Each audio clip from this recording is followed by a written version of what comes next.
Hey everybody, I'm here today to show you how not to hold your steering wheel.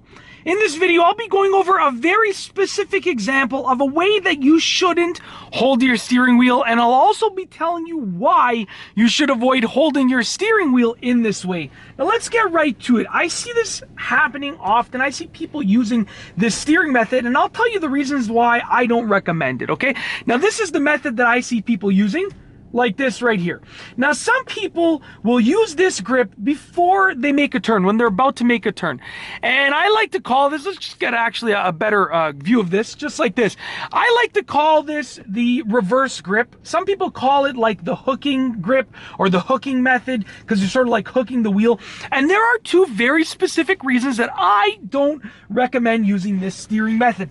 And I'll demonstrate myself using it in a few moments to show you why. The first reason is the airbag. If you are driving a car that is equipped with an airbag, okay? Airbags are amazing things, but you shouldn't have anything in front of them. For the most part, you should try to avoid having something obstructing the airbag's path to helping you out, okay? Now, if you hook the steering wheel just like this, just like I was talking about, if you hook the steering wheel, then what happens is, if you take a look right here, my arm is directly in front of the airbag, which can be quite dangerous. My arm is literally right in front of the airbag. Not only will that remove the effectiveness, the airbag won't be as effective at helping me, but I could actually, do some pretty serious injury to my arm, my wrist, and all of this area, because my arm is like deliberately in front of the airbag right now. Now, the second reason is because of lack of control. So what happens is, when you actually have your hand hooked around the steering wheel like this, you are limited with your control. Check this out. I can turn this way, then to turn the other way, I can only go back this much. I'm gonna break my shoulder off if I keep trying to go any further. I can turn this way. In order to go this way, I'd have to switch hands. And you don't have time when you're in an emergency situation, if you have to swerve to go like this and then, oh, let me go the other way, that's gonna waste time. So watch this. I'm gonna take this turn, and what I'm gonna do is I'm gonna show you how I can only turn in one way and I can't turn back. So let's go ahead, let's move forward.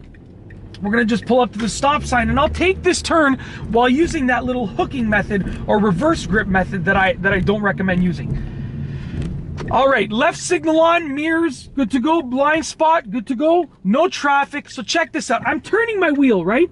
Now this is what I see people do. Firstly, you can only turn this much, but let's say I had to turn back. Whoa, I had to use my other hand, okay? Because it's very hard, and it hurts your shoulder, to be honest with you. It's very hard to do that. Now also, you can't make sharp turns with this method. So check this out. If I wanted to turn into this driveway right over here, I'd put my left signal on, check my mirrors, check my blind spot. Let's say I want to turn into this driveway. I can't, I'm gonna hit the curb. I have to use my other hand to continue turning, okay?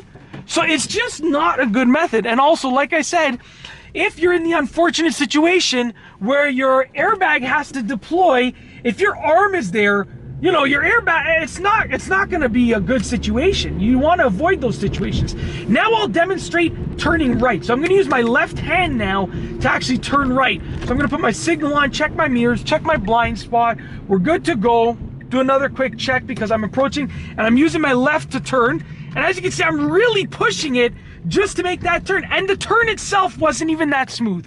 The turn itself was very wide because I was unable to get the turning radius that I wanted at first. So I had to really push the wheel during that turn. And that's, I just don't recommend using it. Now, don't get me wrong, I see people using it, and I see some people that use it from time to time.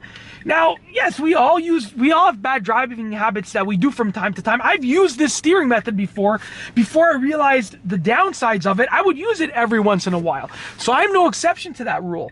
And I just wanted to make this video because now that I realize the downsides of that steering method, especially with the airbag and the lack of control, those two main downsides, I wanted to make this video to sort of get you to understand those downsides. So if you have the habit of using that method, then you can break that habit just like I did.